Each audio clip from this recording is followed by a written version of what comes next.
The corridors of Kronos 7 space station hummed with the constant drone of life support systems. Marcus Chen wiped grease from his hands as he finished another repair job in the lower maintenance levels. The pay was decent, but the work took him to the forgotten corners of the station where most people never ventured. Tonight felt different somehow. The air recyclers seemed to wheeze more than usual, and even the usual scurrying of station rats had gone silent. Marcus shouldered his tool bag and headed toward the waste processing sector, taking his usual shortcut home. That's when he heard it. Soft whimper, barely audible above the mechanical noise. Marcus stopped, listening carefully. There it was. Again, weak and desperate. He followed the sound through a maze of pipes and discarded equipment until he found her. She was huddled against a massive waste container, her body so thin it looked like she might break with the next breath. Her skin was pale blue-gray, marking her as one of the Cathara, an alien species known for their ethereal beauty. But this one was different. Her left arm hung at an odd angle, clearly broken. Deep cuts covered her body, some fresh, others scarred over from repeated abuse. Her clothes were little more than rags, and she reeked of the refuse she'd been thrown out with. Marcus had seen cruelty before, but this hit him like a physical blow. No living being deserved this treatment. "Hey," he said softly, crouching down slowly so he wouldn't startle her. "Can you hear me?" Her eyes fluttered open, revealing irises that shifted between silver and deep purple. They were the most beautiful eyes he'd ever seen, even clouded with pain and fear. You're human," she whispered in broken standard. Her voice was like broken glass, unused and damaged. "Yeah, I'm human. My name is Marcus." He kept his voice gentle, the way he might speak to an injured animal. "What happened to you?" She tried to shrink away from him, pressing herself harder against the cold metal. No touch. Broken thing. Worthless. The words made Marcus's chest tight with anger. Not at her, but at whatever monsters had convinced this gentle creature she was worthless. "You're not worthless," he said firmly. "And you're not broken. You're hurt, and that's different."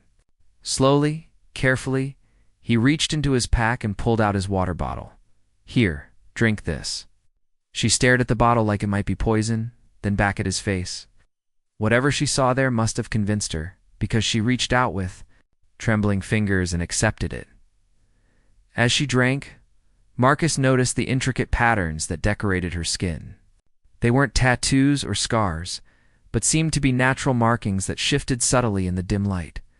Beautiful and mysterious. "What's your name?" he asked. She lowered the bottle, shaking her head. "No name. Cast out. Defective." Marcus felt something break inside his chest. They hadn't just thrown her away. They'd stripped her of her very identity. "Everyone deserves a name," he said quietly. "If you don't have one, maybe I could give you one." She looked at him with those incredible eyes, hope and terror warring in her expression. "Naya," Marcus said without really thinking about it. "Means to flow like water in an old earth language. Because water finds a way to survive anywhere." For the first time, her lips curved in what might have been a smile. "Naya," she repeated carefully, tasting the syllables. "That's right. Here. Naya now." Part 2. Gentle hands. Healing Hearts. Marcus's quarters were small, even by station standards. But compared to the waste sector, they must have seemed like luxury to Naya. He guided her carefully to his narrow bunk, supporting her weight when her legs threatened to give out. "Sit here," he said gently, helping her settle onto the edge of the bed. "Let me look at those injuries." She flinched when he moved toward her, old instincts making her curl into herself protectively. "I won't hurt you," Marcus promised, showing her his empty hands. "I just want to help." It took several minutes of patient waiting before she relaxed enough to let him examine her broken arm. The bone wasn't displaced, but it needed to be set and immobilized. He worked as gently as possible, talking softly to distract her from the pain. "There," he said, securing the makeshift splint. "That should heal properly now." Naya stared at her bandaged arm in wonder, as if she couldn't believe someone had taken care to fix it correctly. Marcus dampened a clean cloth with warm water and began cleaning the cuts on her face and neck. She held perfectly still, barely breathing as he worked. Her skin was softer than he'd expected, and surprisingly warm. Why? She whispered as he cleaned a particularly deep gash on her shoulder. Why help, broken thing? God, you keep saying that? Marcus replied, not looking up from his work. But you're not broken. You're beautiful. Itch! The words slipped out before he could stop them. Naya's breath hitched, and when he glanced up, he found her staring at him with an expression of such raw vulnerability it made his heart race. No one ever, ... double quotes, she started, then stopped, unable to finish. Called me beautiful. Called me beautiful. Marcus set down the cloth and looked at her properly. Really looked. Beneath the injuries and neglect, she was stunning. Her features were delicate, but strong, and those color-changing eyes held depths he could spend years exploring. Then they were all blind, he said quietly. A single tear traced down her cheek. Without thinking, Marcus reached up to brush it away. His thumb traced across her skin, and she leaned into the touch like a flower turning toward sunlight. Marcus, she whispered, and he loved the way his name sounded in her voice. Yeah, thank you for my name. Thank you for trusting me with it. They stayed like that for a long moment, his hand cradling her cheek while she gazed at him with those impossible eyes. Something was building between them, fragile but real. When he finally pulled away to continue tending her wounds, Naya caught his hand. Stay close, she requested softly. Please. So he did.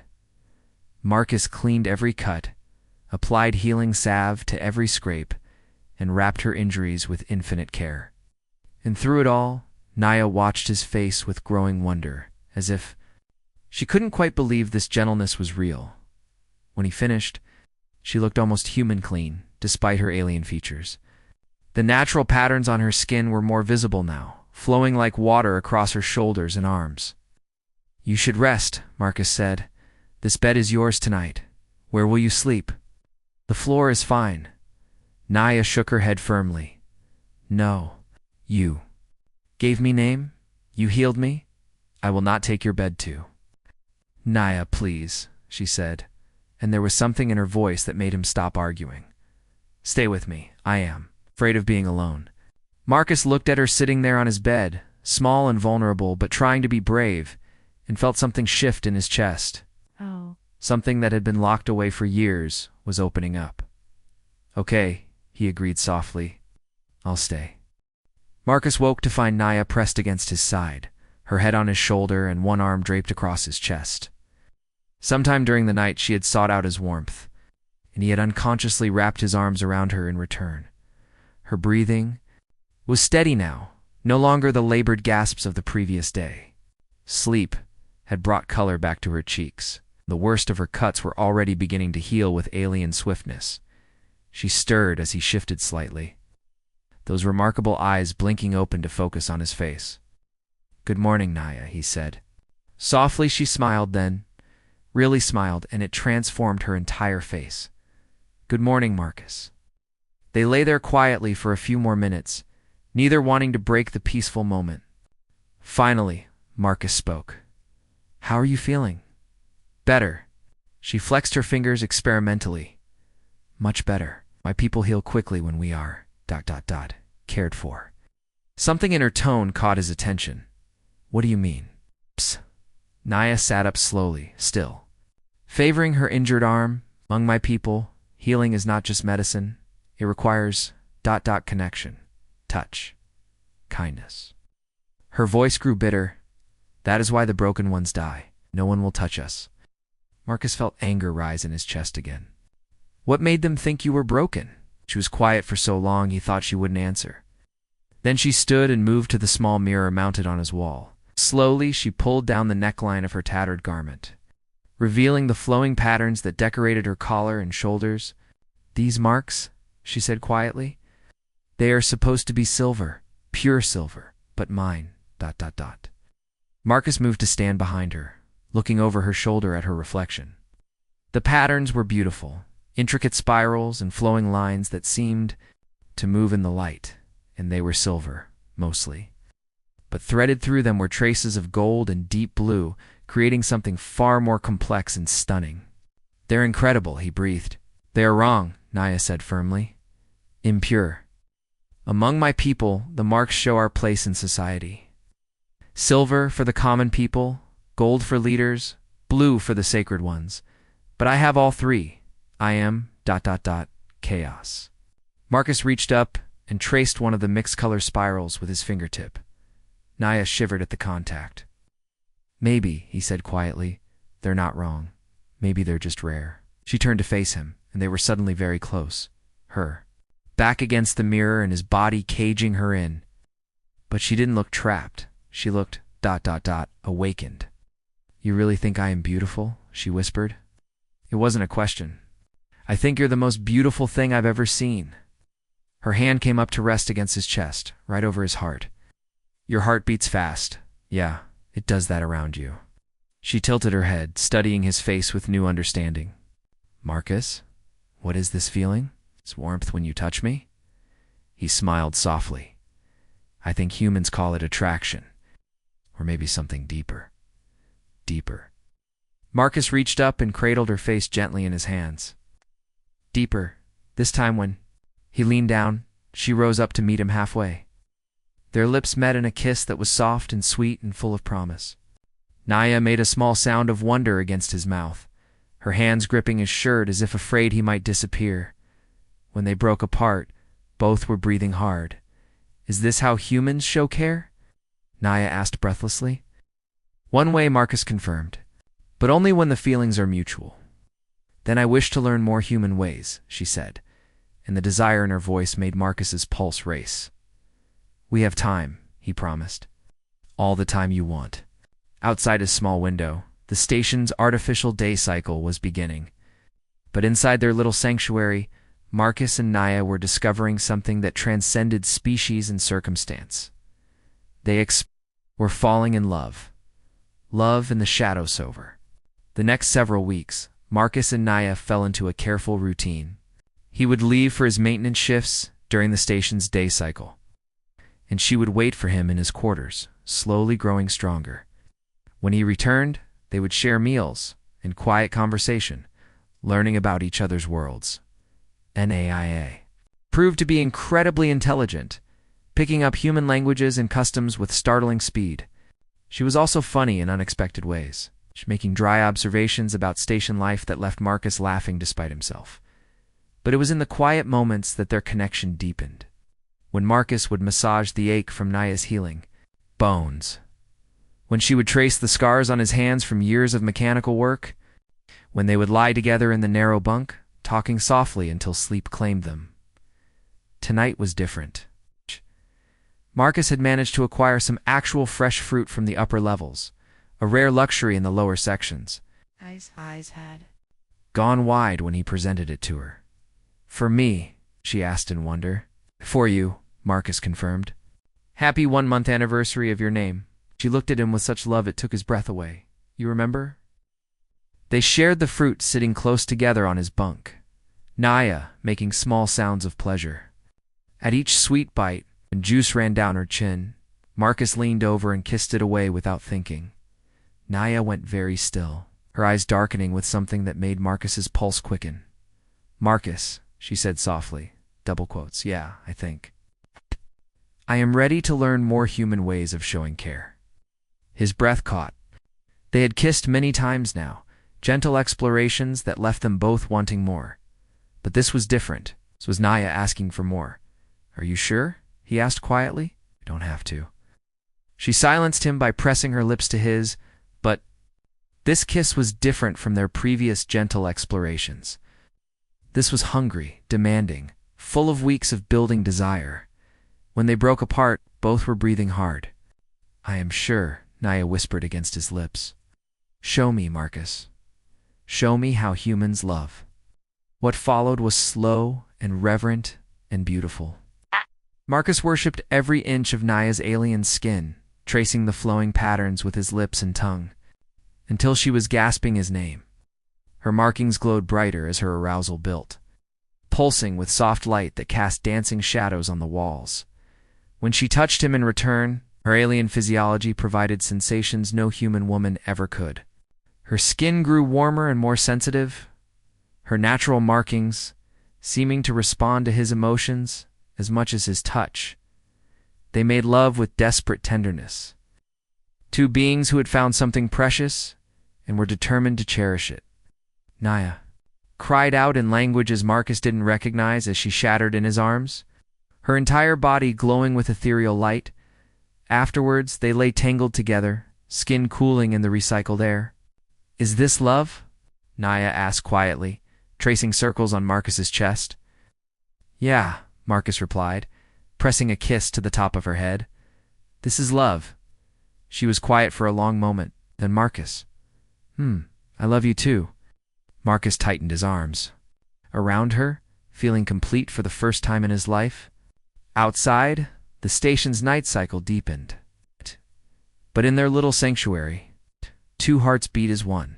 They had no way of knowing that their happiness was about to be threatened.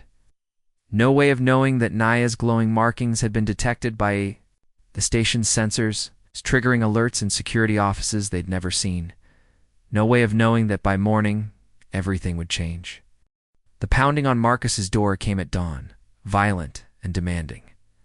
Both he and Naya jolted awake, immediately alert to danger. "Security, open up," cursed under his breath, quickly pulling on his clothes while Naya wrapped herself in his spare shirt. "Stay behind me," he told her quietly. But when he opened the door, it was too late for hiding. 6 security officers in full gear pushed past him into the small room, their weapons drawn and aimed at Naya. "Step away from the contaminant, human," the lead officer barked. "Contaminate?" Marcus's voice was deadly quiet. "Her name is Naya. It doesn't have a name. It's a dangerous biological anomaly that escaped containment." Naya shrank back against the far wall, but Marcus stepped protectively in front of her. "She's not dangerous. She's hurt and alone, and I'm taking care of her." The officer laughed harshly. "Taking care of it? Human, that thing's genetic markers show active mutation. It could infect the entire station." "That's not true," Marcus said firmly. "She's been here for weeks. No one's gotten sick." "Weeks?" The officer's eyes narrowed. "You've been harboring it for weeks." Marcus lifted his chin defiantly. "I've been caring for someone who needed help." Behind him, Naya made a small sound of distress. Marcus reached back and took her hand, squeezing gently. "You're under arrest," the officer announced. "Both of you. The human for harboring a dangerous alien, and the anomaly for existing without proper documentation." "Over my dead body?" Marcus said quietly. Something in his tone made the officers tense, weapons raised higher. But Marcus wasn't looking at them anymore. He was looking at Naya, at the fear in her beautiful eyes. "Listen to me," he said loudly enough for his voice to carry into the corridor where other residents had begun to gather. "This is Naya. She was thrown away like garbage by people who called her broken. But she's not broken. She's beautiful and intelligent and kind. Marcus, don't." Naya whispered, but he continued, his voice growing stronger. "She's been living here peacefully for weeks, hurting no one, asking for nothing but basic dignity. And these officers want to drag her away because she's different." More residents had gathered in the doorway now, drawn by the commotion. Marcus could see some nodding, others looking uncomfortable. "I love her," Marcus declared loudly. "I love Naya, and I won't let you take her," the lead officer snarled. "Then you'll both come quietly, or we'll stun you unconscious and drag you out." That's when something unexpected happened. An elderly woman from down the corridor stepped forward. "Now wait just a minute," she said firmly. "I've seen this girl. She helped my grandson when he fell last week. Held pressure on his cut until medical arrived. Didn't seem dangerous to me." A younger man nodded. "She shared her food rations with the Kazakh family when their replicator broke." "What kind of dangerous creature does that?" More voices joined in, residents Marcus had barely spoken to, defending Naya with growing conviction. The security officers looked uncertain, outnumbered not by weapons but by compassion. The lead officer activated his cum unit, requesting backup to level 7. We have a situation. But before backup could arrive, something else happened. Naya stepped out from behind Marcus, her head held high despite her fear. Enough, she said quietly, but her voice carried clearly. I will come. Do not punish Marcus for showing kindness. No, Marcus said firmly, reaching for her. Naya, no. She smiled at him then, sad but proud. You gave me name. You gave me love. You gave me worth. That is enough. The markings on her skin began to glow brighter. Marcus realized she was preparing to surrender herself to protect him, but the crowd wouldn't let her. This isn't right, someone called out. Leave them alone. But since when is love a crime? The officers found themselves surrounded by dozens of station residents, all demanding answers, all standing up for two beings whose only crime was caring for each other. In the end, it was Administrator Hayes who resolved the situation, arriving to find his security team outnumbered by his own citizens. Stand down, he ordered quietly. After reviewing Naya's medical scans and seeing the community support, he made a decision that would change everything. Conditional residency, he announced. The alien will be granted temporary status pending full medical and psychological evaluation. The human will supervise her integration. As the crowd dispersed and the officers reluctantly withdrew, Marcus pulled Naya into his arms, both of them shaking with relief. You fought for me, Naya whispered in wonder. Always, Marcus promised. Always. They had won this battle, but more than that, they had proven something important. Love could inspire others to overcome fear and prejudice. Connection could build bridges across any divide. And sometimes, all it took was one person brave enough to say, this is wrong, to change everything. In the weeks that followed, Naya would not only pass her evaluations, but would become a valued member of the station community. Their love story would inspire others to question the barriers between species, to see individuals rather than categories. But for now, in this moment, it was enough that they had each other, that love had triumphed over fear, that a name freely given had grown into something that could change the world. Naya was no longer cast aside as nothing. She was cherished, valued, loved, and that made all the difference.